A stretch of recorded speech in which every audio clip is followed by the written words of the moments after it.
Ya. Eh, Hola. Esta corresponde a la ayudantía número 7 de hoy día, martes 5 de octubre del año 2021. Y en realidad estamos en contexto de paralización, entonces yo esperaba que no se conectara nadie, pero en realidad se conectaron un par de personas, entonces esa la dedicamos a resolver preguntas de la tarea 2. ¿Ya?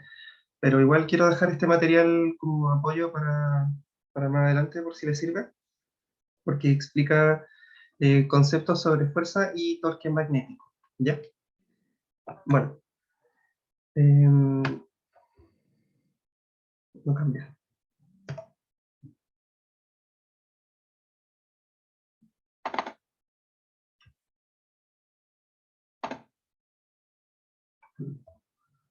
Ahí sí.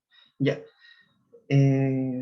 Bueno, en esta ayudantía vamos a revisar dos problemas para estudiar el efecto que tiene el campo magnético sobre las cargas en movimiento. Y además vamos a definir una cantidad muy importante. Ahí está en negrito porque es muy importante.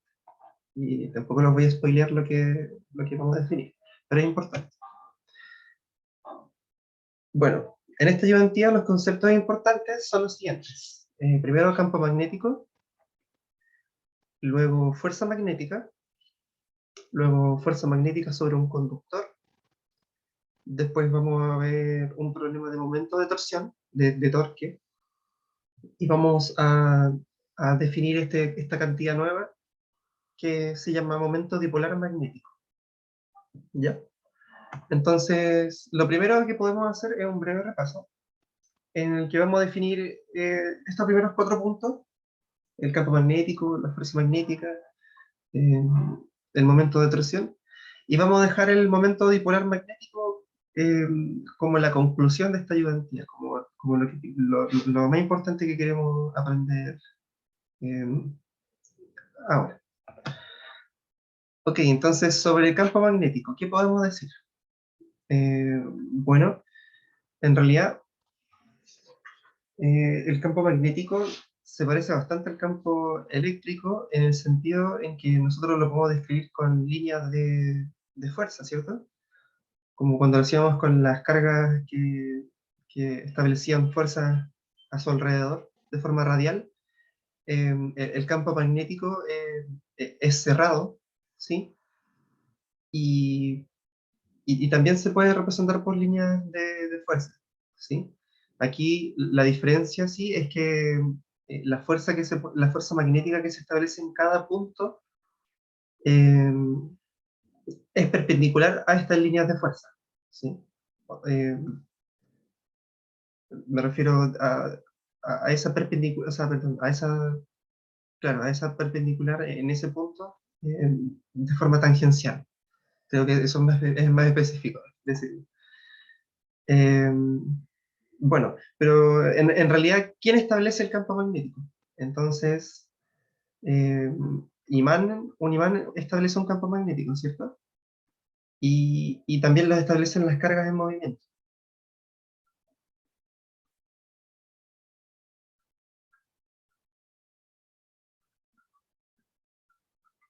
Movimiento. Entonces, los imanes y las cargas en movimiento son las fuentes de campo magnético, ¿sí? El imán, como el ejemplo que vemos arriba, y las cargas en movimiento, se descubrió, ¿cierto?, que en realidad establecen un campo magnético a su alrededor, ¿ya? Bueno, ¿qué más podemos decir del campo magnético? Em, las cargas que estén dentro de un campo magnético no van a sentir una fuerza magnética si es que las cargas no se están moviendo, ¿sí?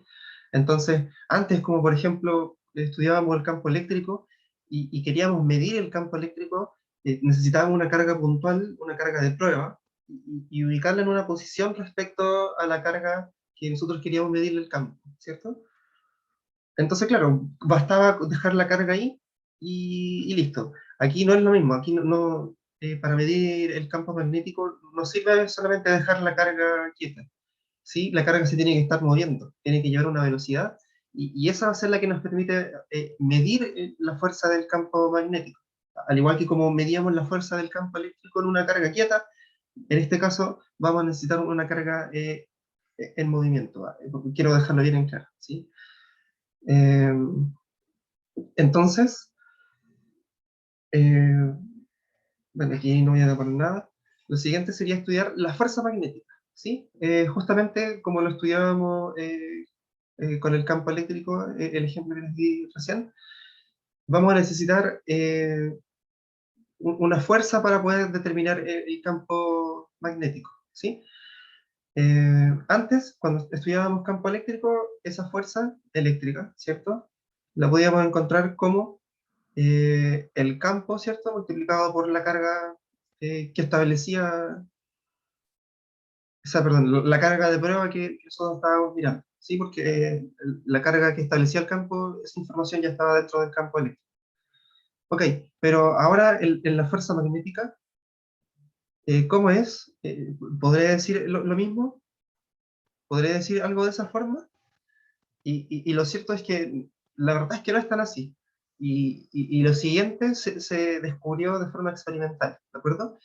Y es la carga, ¿de acuerdo? Con la velocidad que lleva, y es, bueno, eso es como es un vector, eh, tiene una relación de producto cruz con el vector del campo magnético, ¿sí?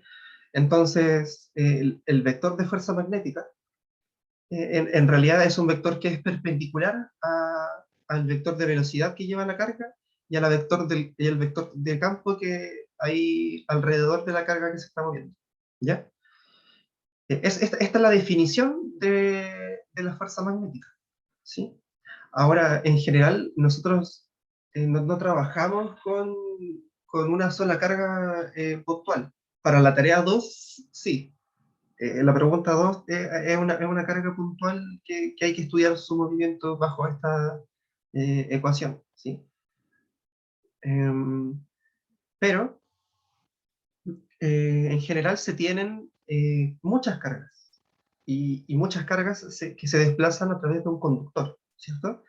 Un conductor como el que se muestra en la figura, ¿sí? Entonces, en realidad, sobre ese conductor hay un número muy grande de cargas, ¿cierto?, que se están moviendo y siguen un flujo eh, que nosotros llamamos corriente eléctrica o intensidad de corriente, ¿sí? Eh, entonces, en realidad, pues, tenemos que modificar un poco esta fuerza magnética, ¿ya? ¿Cómo vamos a modificar esta fuerza magnética? Eh, bueno, en realidad no estamos mirando una sola carga, ¿cierto? Estamos mirando muchas cargas. ¿Cuántas cargas estamos mirando? Mm, No sabemos decirlo exactamente, pero consideremos que n es el número o la cantidad, ¿cierto?, de, de partículas, llamémosle. N es la cantidad de partículas por unidad de volumen. Ok.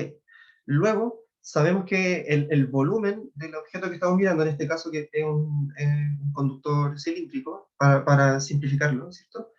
Y es regular, ¿cierto? No es un cilindro que crece en una parte, no es más chiquito en otro, ¿cierto? Tiene las mismas dimensiones. Entonces, podemos decir que A por L, ¿cierto? A siendo el área transversal de este cilindro, y L el largo de este conductor, este, ¿cierto?, sería el volumen, ¿ya? Eh, entonces podríamos multiplicar estas dos cantidades, ¿cierto? Y vamos a tener la cantidad total de partículas, ¿cierto? Y además, eh, podemos esto multiplicarlo de la siguiente forma en la ecuación anterior. Entonces, fíjense en lo siguiente. Tengo que la fuerza magnética, ¿cierto? En realidad, para un sistema de muchas cargas, es justamente lo que habíamos definido anteriormente, considerando que las cargas se mueven todas con la misma velocidad, una velocidad de arrastre, ¿ya? Y vamos a multiplicarlo por la cantidad de partículas, ¿cierto? La cantidad de partículas que en realidad estamos viendo. En realidad esto sería n por a por l, ¿cierto?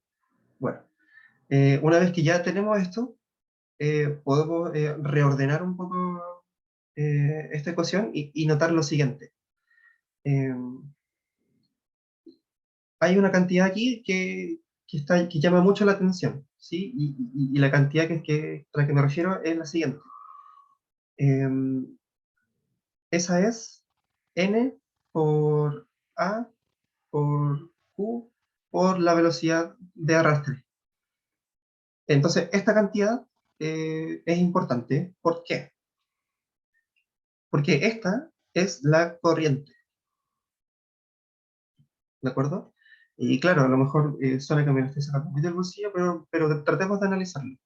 Eh, Tenemos el número de partículas, ¿cierto? Por unidad de volumen, que atraviesan una cierta superficie, una área, ¿cierto? Y este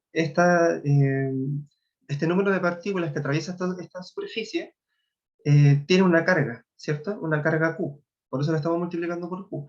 Y todas estas cargas se están moviendo con una velocidad, ¿cierto? Con una velocidad de arrastre que es la misma. Y esa era nuestra definición de la corriente.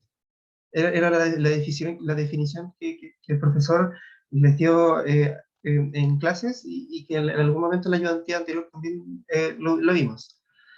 Eh, Básicamente está diciendo la cantidad de cargas que están atravesando una superficie. Es como el flujo de carga a través de una superficie en un conductor. ¿Ya?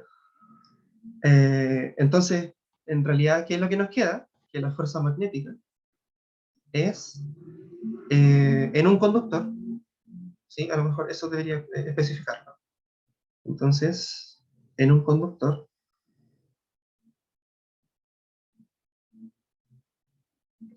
la fuerza magnética es eh, la corriente, ¿sí? La corriente que atraviesa a ese conductor por el largo de ese conductor, pero fíjese que antes, como teníamos un vector asociado a la velocidad, eh, esa velocidad nos indicaba, ¿cierto?, hacia dónde iba el flujo de las cargas, ¿cierto? Y como sabemos que la corriente en realidad no es un vector, entonces convenientemente, por la matemática, ¿cierto? Podemos asociar ese vector a esta cantidad, a la dirección, ¿cierto?, del conductor, en la que se mueven las cargas, ¿sí? Eh, y eso por el producto Cruz con el campo magnético, ¿de acuerdo? Entonces, esta va a ser nuestra definición para la fuerza magnética para un conductor, ¿de acuerdo? Un conductor que está dentro de un campo magnético y que por este conductor hay una corriente, ¿sí? Esas son las condiciones para que exista una fuerza magnética. Y lo siguiente es saber cómo es que determinamos la dirección que tiene la fuerza magnética, ¿sí? Bueno, en este caso tenemos el vector perdón, de campo magnético que está apuntando hacia arriba, ¿cierto? En este caso.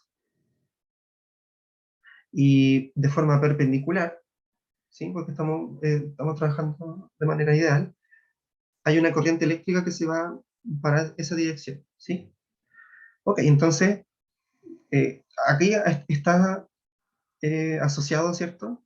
La cantidad IL, ¿cierto? Y aquí en el otro vector está asociada la cantidad del campo magnético, ¿cierto?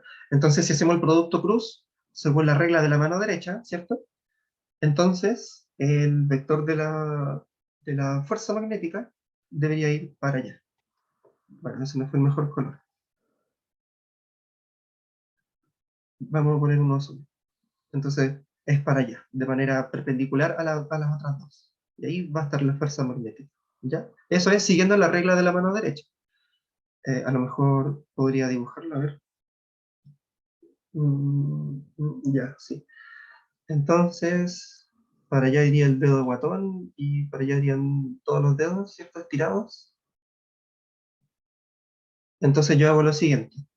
O sea, bueno, esta es como mi forma de hacerlo, cada uno tiene formas distintas, pero básicamente es con la mano derecha. Entonces yo estiro los dedos para apuntar dónde se mueve la corriente, ¿sí? O sea, hacia dónde está, cuál es la dirección del flujo de corriente.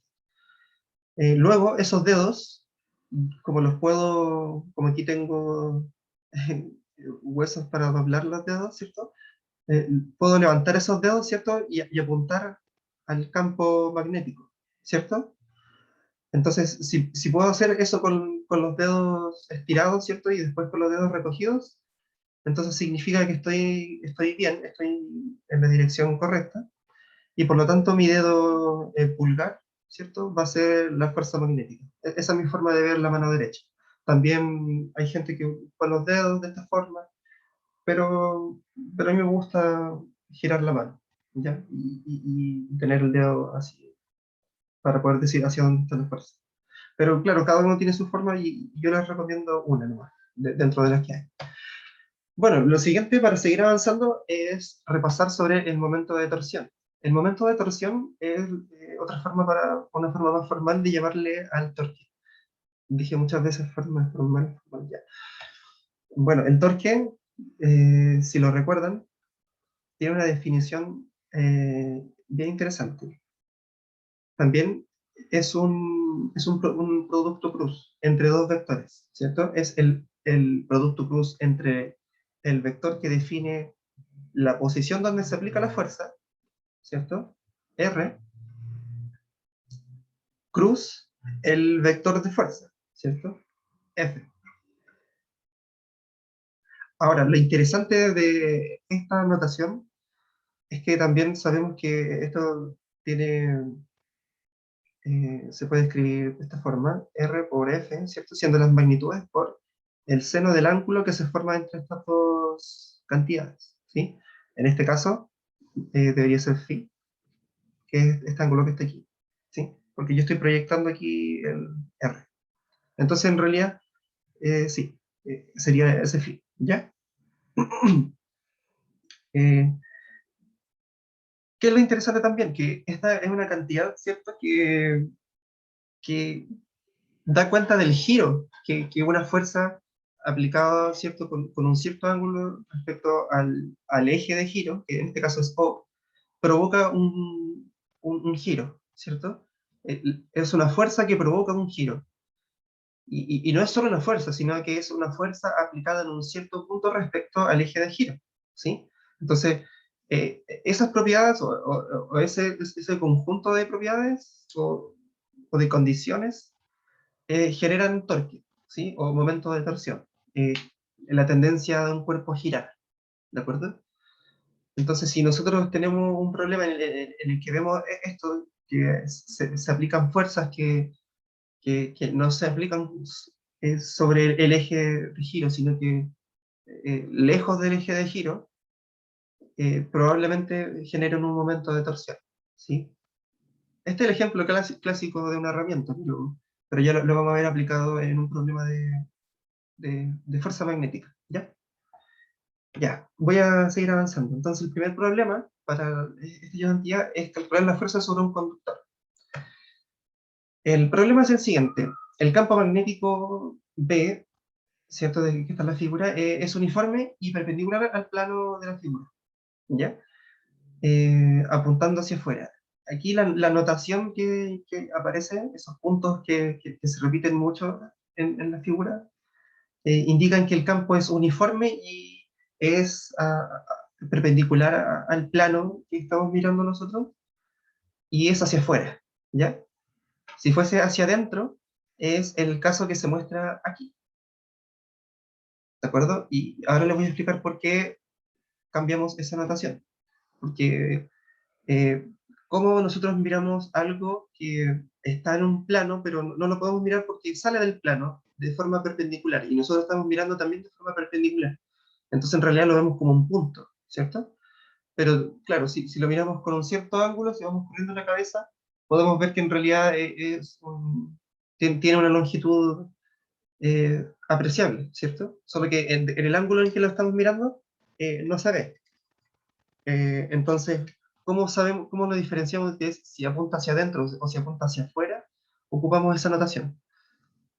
Punto para decir que sale y cruz para decir que entra. Eso es como pensando en una flecha, ¿sí? Como de esas que se lanzan.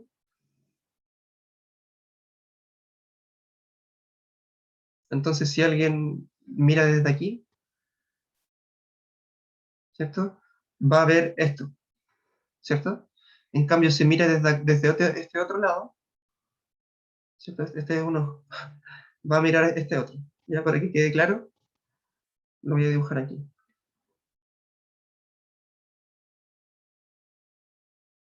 Ya, esa es la anotación, para que sepan. Lo siguiente es el conductor que transporta una corriente I tiene un segmento rectilíneo de longitud L perpendicular al plano.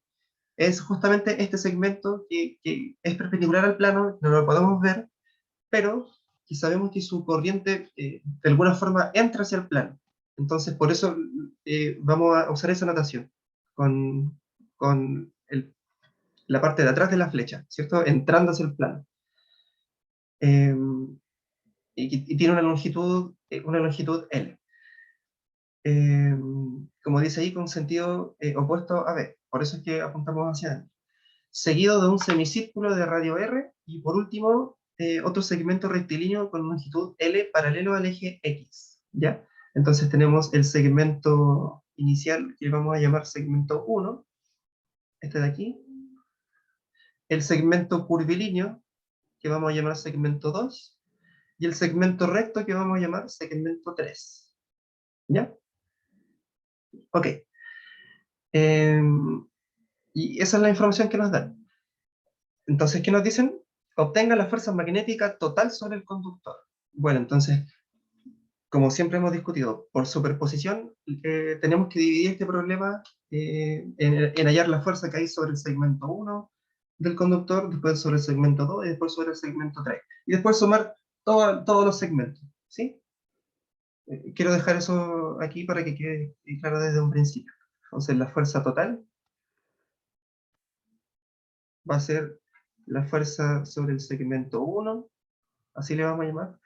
Después va a ser la suma del segmento, la fuerza sobre el segmento 2 más la suma sobre el segmento 3. Ya, eso. Ok, entonces vamos con el primer segmento, el segmento 1. Entonces, para el segmento 1, y aquí voy a tomar ayuda de mi torpedo, tenemos que recordar lo siguiente. La fuerza, aquí vamos a poner segmento 1, ¿cómo se definía? Como la corriente, ¿cierto? Que en este caso se llama I también, por eh, el vector de dirección, ¿cierto? Que en este caso le vamos a llamar dirección 1, o sea, por el producto cruz con el campo magnético, ¿sí? Ok, entonces desarrollemos un poquito esa idea. La corriente sigue siendo la misma. Sabemos que la longitud de esta dirección es L, ¿cierto? Y que apunta hacia adentro de la página, ¿cierto? ¿Qué significa que apunta hacia adentro de la página? Que tenemos que definir esa dirección, pero eso no lo hicimos en ningún momento. En ningún momento definimos el sistema de referencia, ¿cierto? Entonces, este es un buen momento para hacerlo, ¿cierto? Vamos a poner aquí el 0, para allá vamos a definir los X, para arriba vamos a definir los Y, X, Y, sí, y entonces de esa forma sale Z, ¿sí? Esa es la convención positiva del sistema de referencia. Por si es que alguien tiene dudas al respecto, podemos hacer lo mismo de la regla de la mano derecha. Entonces, con los dedos estirados, ponemos los dedos en X, si los enrollamos en Y, el dedo pulgar va a ser Z, ¿ya? Entonces, de esa forma, Z sale, ¿cierto? Por lo tanto, si Z de esa forma sale, nuestro vector de dirección tiene que ser en menos Z, que también quedó de otro color, en menos Z. Y por conveniencia, ¿cierto? Llamamos al vector de campo simplemente B por su magnitud. ¿Y en qué dirección apunta? Sabemos que apunta en el Z positivo, ¿cierto?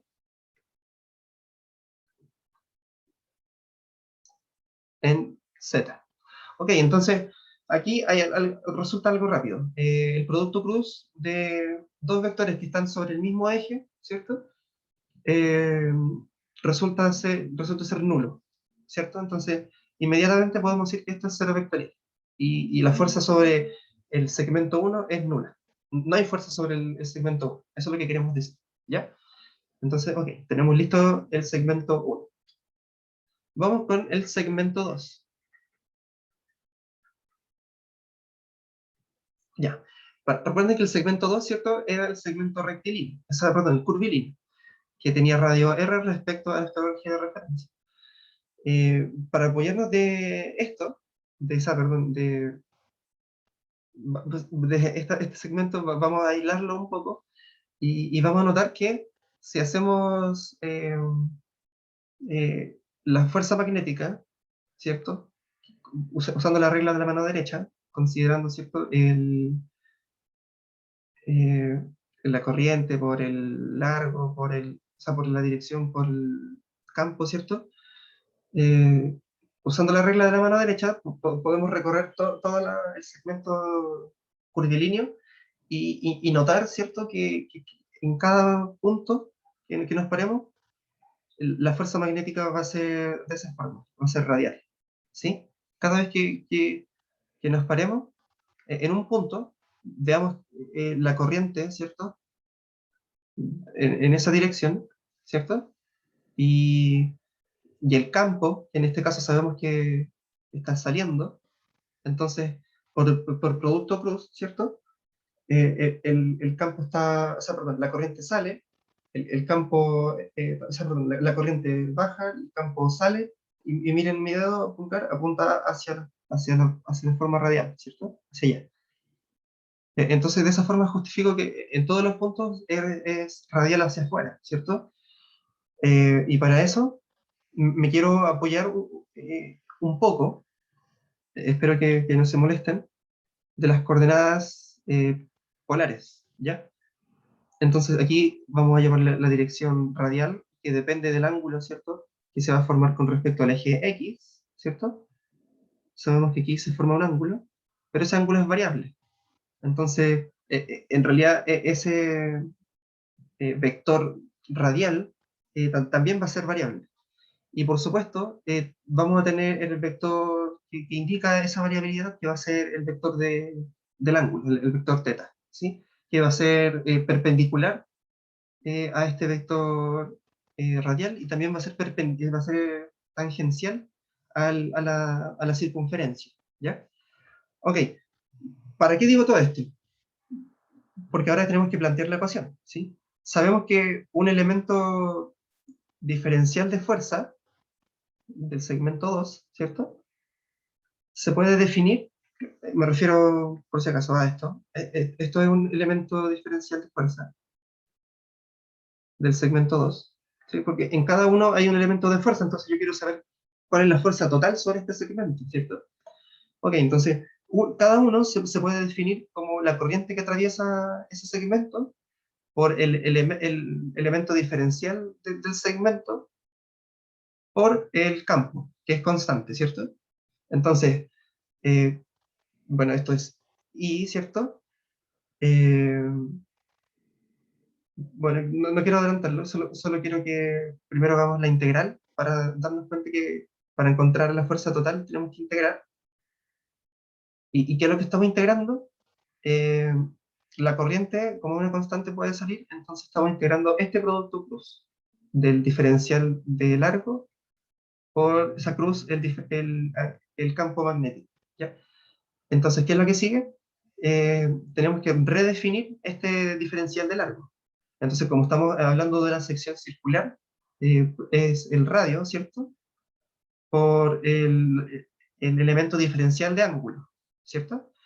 Y, y por supuesto, fijémonos que dl, ¿cierto? Está en la misma dirección que en coordenadas polares, el ángulo θ, ¿cierto? La dirección θ. Entonces, esto es en dirección θ, cruz B, ¿sí? Por lo tanto, lo que sigue es el campo por el radio en el elemento diferencial de R. En este punto podemos sacar el radio, ¿sí? Y podemos dejarlo afuera. Y Y resulta que el campo magnético también podemos dejarlo afuera, porque aquí yo estoy haciendo el producto cruz. Entonces, en realidad, fíjense que sería B R de teta por el seno de este ángulo de teta, ¿cierto? Por la nueva dirección. Entonces, en re- no necesito mirar este ángulo de teta, sino que mirar esta dirección, ¿sí? Por eso es que estoy sacando esas cantidades. Eh, entonces, ¿qué es lo que sigue? Que lo único que me queda, ¿cierto? Es este producto cruz por d teta, ¿sí? Ahora fíjense que ese producto cruz, si nos devolvemos el dibujo, es el producto cruz entre este vector, ¿cierto? El vector teta con el vector campo que sale, ¿cierto? Entonces, fíjense mi mano. Mis dedos apuntan en la dirección del vector teta, porque es el primero que aparece, y el segundo es el vector campo. Entonces enrollo mis dedos en la dirección del segundo, que sería el vector campo. Entonces mis dedos apuntan, ¿cierto? Mi dedo pulgar apunta en la dirección eh, de la fuerza, ¿cierto? ¿Y cuál es? La dirección radial, ¿cierto? Entonces, esto es r de teta, ¿sí? Y esa es la integral que tenemos, que es de r de teta, pero sabemos que el ángulo, como lo definimos de esta forma, va desde cero, ¿cierto? Y recorre, recorre, recorre hasta llegar a ¿cuánto? Hasta llegar a pi. O también podemos decir 90 grados, como más le acomode. Usemos pi para ser más elegante, para trabajar en radial. Entonces, si nosotros también podemos redefinir el ángulo, o sea, perdón, la dirección radial r, ¿sí? Porque como está definida sobre un sistema inicial x, y, ¿cierto? Entonces en realidad podemos ver las proyecciones de esta dirección r como usando trigonometría, ¿cierto? Como seno y coseno. Entonces, esto nos va a quedar y r b de la integral de coseno de teta en x tongo más seno de teta en y tongo, y todo eso en d teta, ¿cierto? Y estamos viendo desde 0 hasta pi, eso no había faltado agregar, los límites de integración. Ok, me va a faltar espacio si no me equivoco. Voy a tratar de escribir más chico. Y RB, que eran las cantidades que podíamos sacar, ¿cierto? Em, y ahora tenemos que aplicar propiedades de la integral, ¿cierto? Dividirla en dos sumas, que sería la integral del coseno de teta en x más la integral del seno de teta en y, ¿cierto? De 0 a pi. Pero digo cierto, pensé como si alguien me fuera a responder. Y eso. Esa sería como la integral. Ahora, antes de continuar, quiero que nos fijemos que el coseno, ¿cierto? Tiene esta forma. Ese es el coseno. Y estamos integrando entre 0 y pi, ¿cierto? Aquí está 0 y aquí está pi.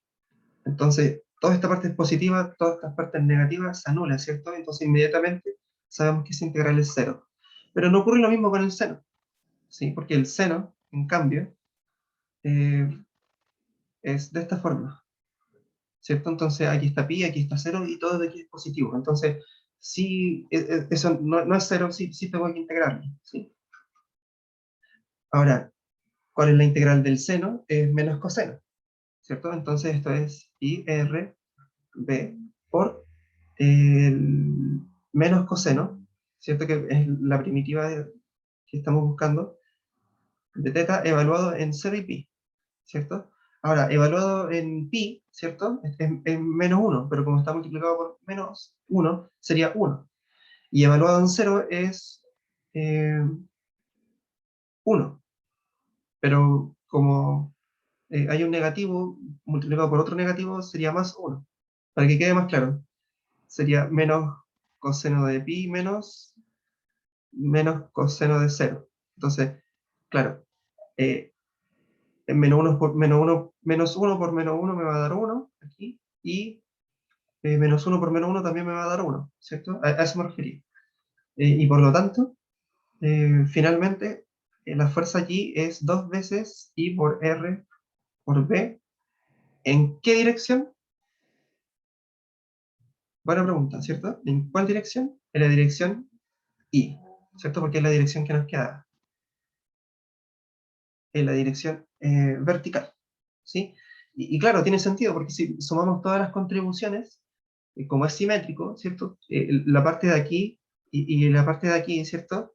Podemos descomponerla en la parte horizontal y vertical, y así podemos ver que las horizontales se anulan, ¿sí? Esta de aquí se anula con esta de acá, y finalmente se suman las verticales. Y así va a ser para todas las contribuciones que son así, a esa misma distancia, va a ocurrir lo mismo. Las distancias las fuerzas horizontales se anulan y las verticales se suman. Y por eso es que la dirección de la fuerza 2 es hacia arriba. Y bueno, para cerrar nos falta el segmento 3. Y el segmento 3 es, disculpen, este segmento que está aquí, ¿sí? Entonces, vamos rápido porque ya sabemos cómo se define la fuerza magnética, como la corriente por la dirección, ¿cierto? Que va la corriente, y el largo de dicha corriente, por el producto cruz, ¿cierto? Con el campo magnético. En este caso, es I por L, que es la longitud que estamos viendo del segmento 3. Y fíjense que ahora está en menos X, en la dirección menos X, ¿cierto? Porque está apuntando en menos X, habíamos nosotros definido X positivo para allá. Por B en Z positivo, ¿cierto? Entonces, pregunta, ¿qué es? Bueno, esto es básicamente hacer esto, ¿cierto? Menos X cruz Z. Entonces, ¿qué es eso? ¿Qué es ese producto punto? O sea, perdón, producto cruz, entre menos X tongo cruz Z tongo. Entonces, para allá, ¿cierto? Y para arriba. Entonces, fíjense, mis dedos apuntan en el primer vector, que sería menos X, y luego se enrollan en la dirección Z, y por lo tanto mi dedo pulgar apunta en la dirección Y, ¿cierto? Arriba. Entonces, la respuesta es I, L, B, Y. ¿De acuerdo? Entonces ya tenemos las tres fuerzas. Aquí les voy a hacer un resumen. La fuerza 1, la fuerza 2 y la fuerza 3. Entonces, la primera fue la más fácil, ¿cierto? Porque esa estaba en la misma dirección que el campo, entonces el producto cruz era nulo. El segmento 2 era un segmento circular y nos dimos cuenta, ¿cierto? Por el análisis que en realidad todas las contribuciones horizontales se iban a ir eliminando y solamente las verticales se conservaban. ¿Y de qué forma lo hacían? 2I, R, B, en I. Y en el último segmento, que era un segmento perpendicular al campo, pero con una dirección negativa en la corriente, era I por L por B en Y. ¿Ya? ¿Sí? Sí, me confirmo a mí mismo. Entonces, finalmente,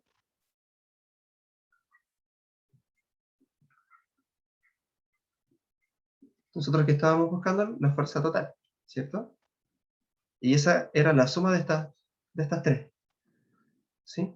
Y como está en Y, entonces simplemente es en la dirección Y. Y ahora tenemos que sumarlas todas, ¿cierto? Entonces, notamos que tienen en común la corriente y el campo, ¿cierto? Entonces, IB. Y luego multiplicamos, ¿cierto? Por 2R más L y está listo. Esa sería la fuerza total sobre el conductor, ¿ya? Este problema es solamente de calcular fuerzas, porque en realidad lo interesante es saber dominar esto del producto cruz, ¿sí? Como ya, entonces apunta para arriba, apunta para otro lado, ya, para el producto cruz, el resultado para allá, o para otro lado, y, no sé, dependiendo.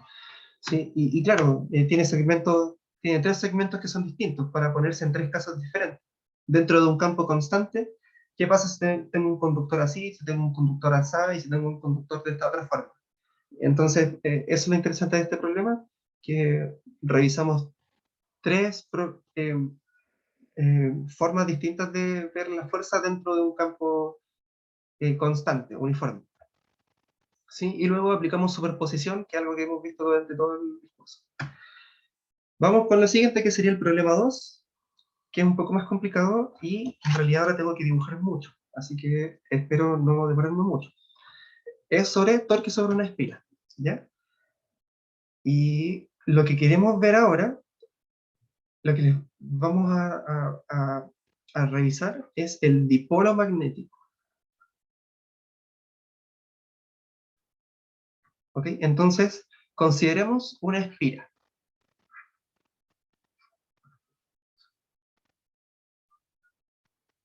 Aquí voy a tratar de dibujar una espira lo más linda posible. Y esta espira tiene una longitud, digamos aquí A, ¿sí? Y acá, digamos una longitud B, ¿de acuerdo? No es una espira cuadrada, sino que tiene dimensión, es rectangular, tiene distinta largo y ancho. Eh, Ahora, sobre esta espira, nosotros sabemos que fluye una corriente, ¿sí? Fluye una corriente. Entonces, vamos a establecer, vamos a tratar de mirar esta espira en cuatro segmentos, ¿ya? En el segmento 1, en un segmento 2, un segmento 3, aquí voy a colocar el 3, y un segmento 4, ya para referirme a la parte de arriba, de la izquierda, de abajo y de la derecha. Nada más para nombrarlo. Como es una espira cerrada, aquí fluye una corriente por toda esa espira, o sea, me refiero por todos estos segmentos, es la misma corriente, la corriente es I. Eh, Ahora quiero que fijemos un sistema de referencia útil, cómodo, porque por esta espira hay un campo magnético hacia arriba, que ahora le voy a definir que es hacia arriba. Entonces miremos aquí, eh, hay un eje vertical sobre el cual está alineado esta espira, pero no necesariamente de forma horizontal, ¿sí? Si nosotros juntamos los puntos medios de aquí y acá, entonces vamos convenientemente establecer que se intersectan y a este punto le vamos a llamar cero, que va a coincidir también eh, con el centro de masa de la espira, ¿ya? Entonces, como esta espira está libre, cualquier cosa que haga que la espira gire, sabemos que va a girar respecto a su centro de masa, ¿ya? Igual me estoy spoileando respecto a lo que está pasando, pero lo primero que estoy haciendo es establecer el sistema de referencia. Y ahora, para que esto quede un poco más claro, eh, esta espira, como les decía, no está perpendicular al eje vertical que vamos a llamar Z, ¿ya? Ese eje vertical no es perpendicular al plano que forma la espira. La espira está torcida, tiene un ángulo, forman un ángulo, con respecto a la normal al área de la espira, ¿de acuerdo? Si la espira pudiésemos definir su normal ah, respecto así como de esa forma, la normal de la espira, del área de la espira, eh,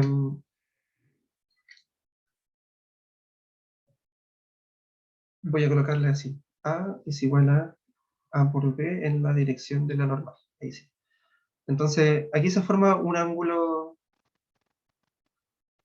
entre la dirección del campo vectorial que apunta hacia arriba, del campo magnético y la normal de la espira, ¿sí? Entonces, ahí estamos mostrando, ejemplificando qué es lo que está pasando.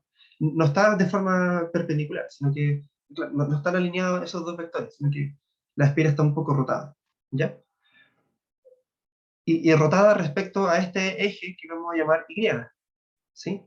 Entonces ahora para completar el sistema de referencia, aquí voy a colocar un eje X, ¿sí? Porque aquí corresponde, si yo hago la vuelta ahí, entonces ese es sentido positivo y hacia arriba tiene que ir Z, ¿ya?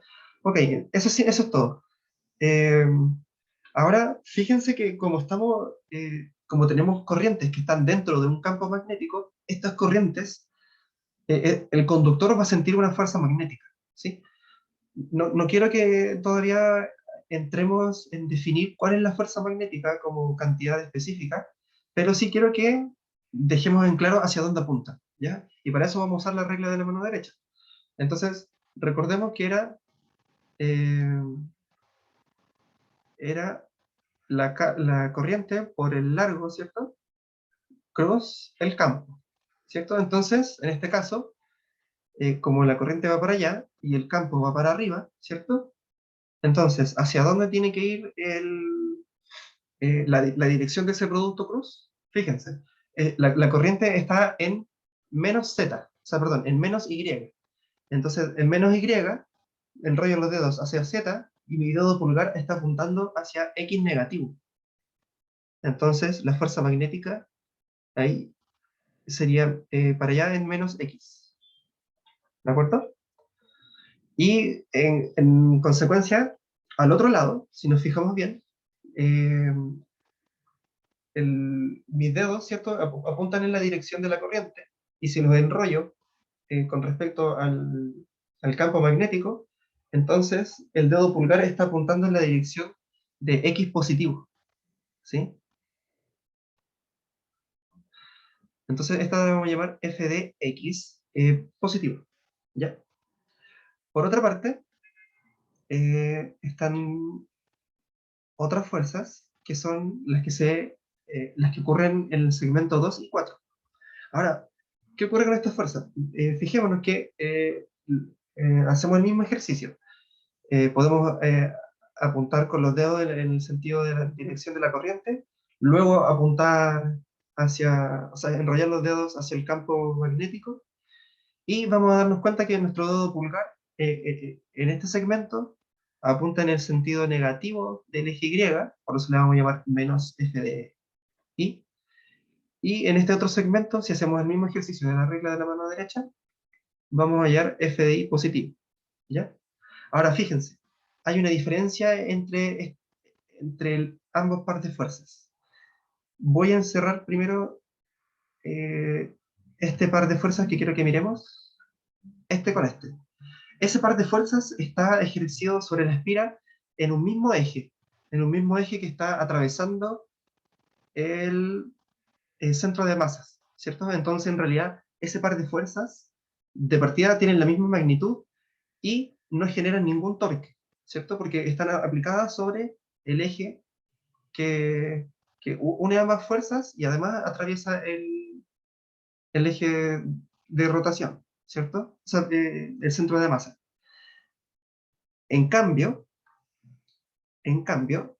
este otro par de fuerzas, el par de fuerzas en el eje X, no se aplica en una misma dirección, me refiero a que no están aplicadas en una misma línea de acción, están aplicadas en líneas de acción diferentes. Estamos de acuerdo que sí, que están ambas en el sentido, en el eje X, en la dirección X, pero no en la misma línea de aplicación, ¿sí?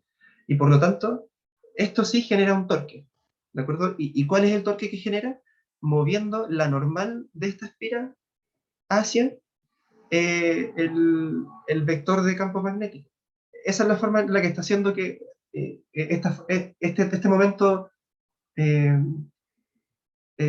de fuerzas, o como le llamábamos, momento de torsión, provoca que la espira, su normal, se alinee con el campo magnético, ¿ya?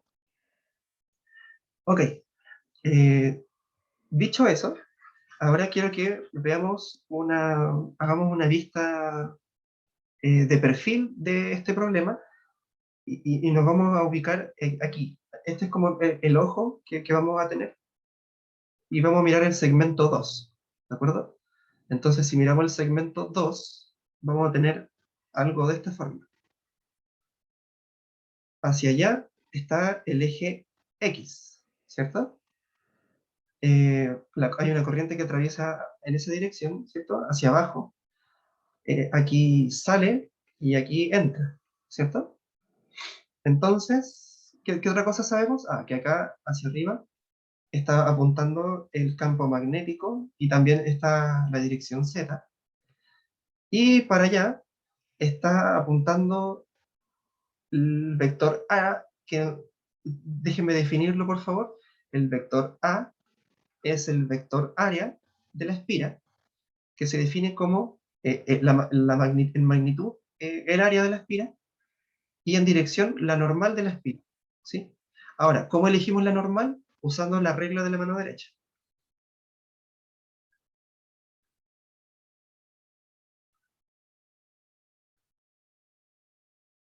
Ah, derecha. ¿Sí? Entonces, usando la regla de la mano derecha, enrollamos los dedos en el sentido en el que se mueve la corriente y nuestro dedo pulgar va a apuntar en esta dirección normal. ¿De acuerdo? Si la corriente en este ejemplo fuese al revés, nos damos cuenta que enrollamos los dedos de la otra forma y nuestro dedo pulgar apunta ahora hacia abajo. ¿De acuerdo? Ok, entonces ese va a ser nuestro vector área y aquí está el ángulo que se forma entre estos dos vectores. Además sabemos que se genera un torque para allá. ¿Por qué se genera un torque para allá? Porque aparecen dos fuerzas, ¿cierto? Una fuerza F de X para allá y otra fuerza menos F de X para otro lado, ¿sí? Esas son las fuerzas que aparecen sobre este problema. Ahora, si nosotros queremos medir el torque que se aplica sobre este segmento, ¿cierto?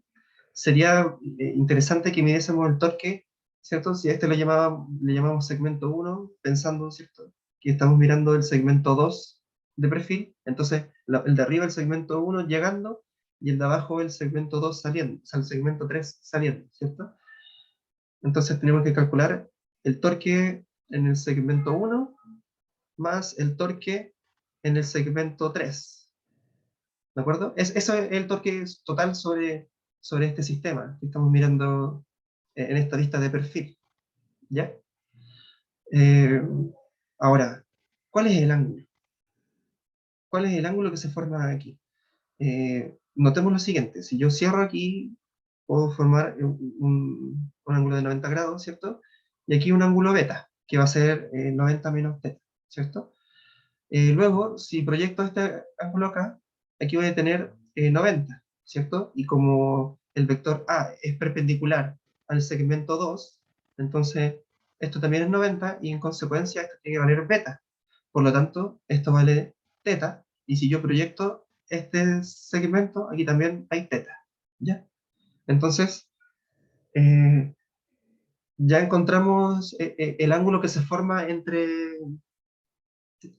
los segmentos, ¿sí? O sea, recuerden que el torque se definía, ¿cierto?, como la posición cruz la fuerza, ¿cierto?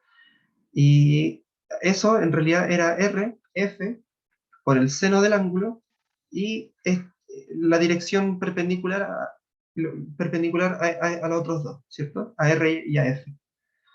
Entonces, claro, ese ángulo ya sabemos cuál es. Es el mismo que hay entre el vector área y el vector campo, ¿sí? Ahora lo siguiente es que tenemos que definir y dejar en claro cuáles son los vectores de posición. Eso no lo hicimos. Recuerden que aquí el giro se hace respecto a ese punto, al centro de masas. Entonces, desde este punto vamos a definir la posición, aquí vamos a llamar convenientemente R1, y aquí convenientemente vamos a llamar a esta posición R2. ¿De acuerdo? Entonces, ahora quiero que en la siguiente diapo sigamos trabajando esta suma, ¿ya? Porque vamos a definirla bien correctamente cómo es. Entonces, tenemos que el torque total va a ser la suma del torque 1 más la suma del torque 3. Ah, rayos. Borre todo. Disculpen. T1 más T3. Ahí sí. ¿Lo otro no se borró? Ah, no, nada que ver. Solo me cambié de página. Y ahora sí. El torque 3. ¿Qué es el torque 1? El torque 1 corresponde a R1 cruz ¿qué cosa? Menos fx, ¿cierto? Menos fx. Más el torque 3, que sería R2 cruz fx positivo, ¿sí? Ahí estoy dividiendo el torque 1 y el torque 2. Ahora, ¿qué es R1? Recordemos que estamos mirando el segmento 2, ¿cierto? Y el segmento 2 tiene dimensión B. Por lo tanto, este segmento chiquitito de aquí va a valer B medios, y este otro segmento chiquito de aquí va a valer B medios también, ¿sí? Por lo tanto, eh, podemos definir la dirección como, eh, recordemos que, ojo, el producto cruz, o sea, perdón, sí, pues el producto cruz es respecto al seno, ¿cierto? Eso me da a entender que tiene que ver con las cantidades perpendiculares, ¿sí? Entonces, no me sirve la proyección horizontal de R1, sino que me sirve la proyección vertical de R1. Y esa la encuentro con justamente el seno, ¿sí? Por eso, R1 lo defino como B medios seno de teta. Por supuesto, tiene un ángulo, tiene una dirección, pero esa dirección no la voy a escribir convenientemente, bueno, en realidad es Y, sí, ya sabemos que es Y. Y eso, cruz, ¿cierto? Menos la fuerza magnética. ¿Cuál es la fuerza magnética? Nx. Entonces, miremos el dibujo. La fuerza magnética, ¿cierto? Recuerden, la fuerza magnética es I por el L cruz B, ¿cierto? Entonces, en este caso, L, la dimensión es A, por lo tanto sería I por A en la dirección I positiva, y tongo, ¿cierto? I por A, ¿cierto? I por A por B en la dirección I positiva, ¿cierto? Y eso sería la fuerza en X. Y por otra parte, tengo que sumar el vector R2, que en este caso sería,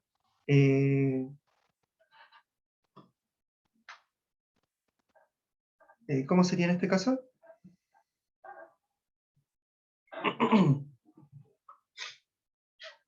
Entonces, hacemos lo mismo, B medios, seno de teta, ¿cierto? Pero, aquí me equivoqué, no era la dirección Y, era la dirección Z, ¿sí? Porque ahí sí estamos mirando, ese es mi eje Z, ese es mi eje Z.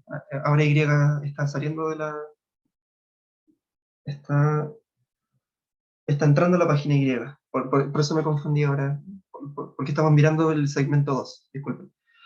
Entonces, eh, aquí también tiene que ser en menos Z, ¿sí? Y esto cruz, la fuerza, pero en el eje, o sea, la fuerza, pero la positiva, ¿cierto? En el segmento de arriba, o sea, perdón, en el segmento 3, ¿cierto? En el de abajo. Y en este segmento, claro, también la longitud es A, y por lo tanto sería I por A por B, ¿cierto? I por A por B, lo importante es definir en qué dirección. Y claro, aquí también me había equivocado porque había definido X para la derecha, y aquí estoy escribiendo Y, entonces sería X en X. Ahí sí. ¿Ya? Recuerden, no escribo el seno del ángulo que se forman entre esos dos, porque como son perpendiculares, el seno de 90 vale 1. ¿Ya? Por eso ahí aquí no estoy escribiendo el seno. Y por eso queda como I por A por B. Y ya, disculpen si me he dado muchas vueltas. Entonces hay que seguir desarrollando esto. Ahora fíjense que como estoy haciendo el producto cruz, ¿cierto? El primer paréntesis, fíjense que ya voy a juntar cantidades. Por ejemplo, me va a quedar I por B, y A por B es lo mismo que el área de la espira, ¿cierto? Y eso está dividido en dos. Y eso, ¿cierto? Por el seno del ángulo, que es esa expresión. Y ahora tengo que hacer el producto cruz entre el vector z tongo cruz menos X, ¿cierto? Entonces, ese producto cruz entre Z y menos X, si nos vamos al dibujo, eh, apunto hacia arriba con los dedos, Z, lo enrollo hacia menos X, y el dedo pulgar está mirándome a mí, me está mirando a mí, y por eso está saliendo de la pantalla, ¿cierto? Entonces está en el sentido Y negativo, ¿cierto? En menos Y. Y ahí tengo el primer paréntesis, y después tengo el segundo, ¿cierto? Que sería lo mismo, Y por B por A partido en 2 por el seno de teta, en lo mismo, la dirección menos Y, ¿cierto? Entonces, si los sumo los dos, finalmente lo único que me queda es Y por A, voy a acomodar la información, por B, o sea, claro, por B, por el seno de teta en Y tampoco. Y eso es el resultado final, ¿de acuerdo? Eh, Ahora quiero que se fijen en lo siguiente. Esto que está aquí, esto es la magnitud del campo magnético, perdón, del torque magnético, ¿sí? Y fíjense, miren la forma que tiene. Es una multiplicación de las cantidades por el seno de un ángulo. Y ese ángulo es el ángulo que se forma entre dos vectores, el vector de área y el vector de campo, ¿cierto? Ah, entonces, de aquí nace una notación interesante, ¿sí? Y es que este torque, en realidad, lo podemos reescribir de esta forma. Fíjense. Es I por el área cruz beta. Y eso es lo mismo que I, A, B, seno del ángulo que se forma entre el vector A y el vector B. ¿Cierto? Volvemos a lo mismo. Ya. Ok. ¿Por qué hacemos eso?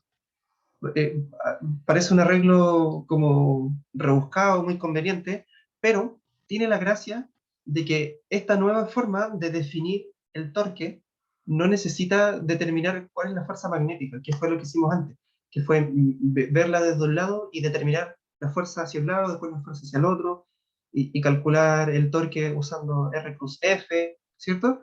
Eh, esta forma es una nueva forma y es interesante porque nos permite determinar el torque sin necesidad de las fuerzas, sino que únicamente de la corriente, de este vector área y del campo magnético, nada más. Y ya puedo calcular el torque magnético, ¿sí?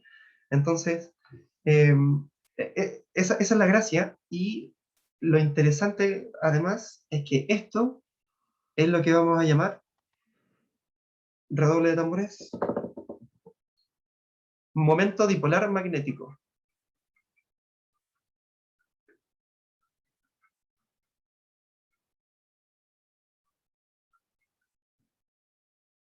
Entonces, cada vez que tengamos una espira, no necesitamos que esté dentro de un campo constante, obvio, y que tenga una corriente.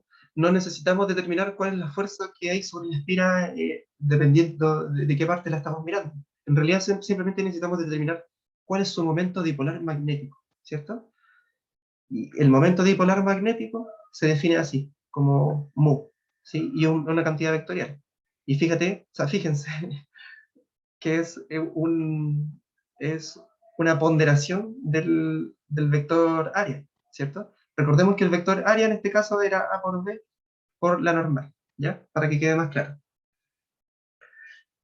Entonces, para recalcar más la idea todavía, solo para que quede más claro, eh, el torque magnético, ¿cómo se puede definir? Como el momento dipolar magnético producto cruz con el campo magnético. Y esta es una nueva forma de definir el torque magnético. ¿De acuerdo? Y de esta forma se acaban los ejercicios. Lo siguiente que me queda son solo observaciones para que eh, que quede esto más claro. ¿Ya? Es cortito. Ok, entonces, observaciones vamos a hacer dos. La primera es que en el caso de que tengamos una bobina, ¿sí? Una bobina es un alambre de cobre enrollado muchas veces. Entonces, imaginemos que tenemos una espira, pero ahora en vez de tener una espira, tenemos muchas espiras juntas. Entonces eso sería una bobina en que todos tienen la misma área, ¿sí? Como que hiciéramos algo así. Juntamos muchas espiras, una junta, una al ladito de otra. Entonces, en ese caso, el momento dipolar magnético es simplemente multiplicar el número de espiras, ¿sí? Consideramos, no sé, por ejemplo, n vueltas. Entonces, aquí sería simplemente multiplicar a la cantidad que habíamos definido antes, multiplicamos el número de espiras, n, ¿sí? Y por último, el torque, claro, sería lo mismo, ¿cierto? Si este es el de la bobina, podríamos considerar el de uno solo, ¿cierto? El de una sola bobina multiplicado por n, para que quede más claro. N multiplicado por el de una sola, y eso es n por I por A.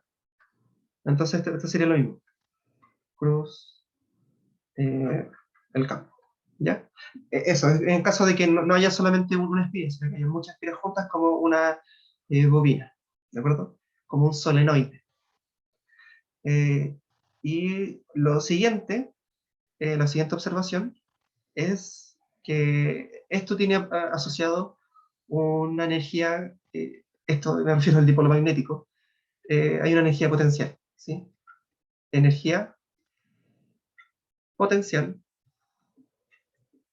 del dipolo magnético. Ya. Entonces, ¿cómo se determina esto? Bueno, hay que juntar dos ecuaciones. La primera es que un diferencial de trabajo también se puede definir como el torque por un diferencial de ángulo. ¿Ya? Esto es por definición. Y nosotros ya sabemos que el torque, ¿cierto? Es I por A por B por el seno del ángulo por d θ, ¿cierto? Y por otra parte, también sabemos que la energía potencial es menos el trabajo, ¿sí? Entonces, si reemplazamos lo que teníamos antes, nos va a quedar positivo ahora, y AB por el seno de θ, por el diferencial de θ, y vamos a trabajar con un θ', ¿cierto? Para no tener problemas. Entonces podemos decir que la energía de este sistema es I por A por B por la integral del seno de θ', desde 0 hasta el ángulo θ. Y esto finalmente nos queda, como esto, la integral del seno menos coseno, nos queda menos IAB por el coseno de θ. ¿Ya? Esta notación, por supuesto, al igual que como lo hicimos antes, se puede reescribir convenientemente como un producto punto entre dos vectores, ¿sí? Porque ese coseno de θ que se muestra ahí, justamente es el ángulo que se forma entre los vectores A y B. Por lo tanto, esto sería menos el producto punto que existe entre el momento dipolar magnético y el campo magnético. Y con eso finalizo. Fin. Espero que no haya sido tan densa y cualquier duda pueden mandarme correo y preguntar por un curso. Bueno, me despido. Chao, chao.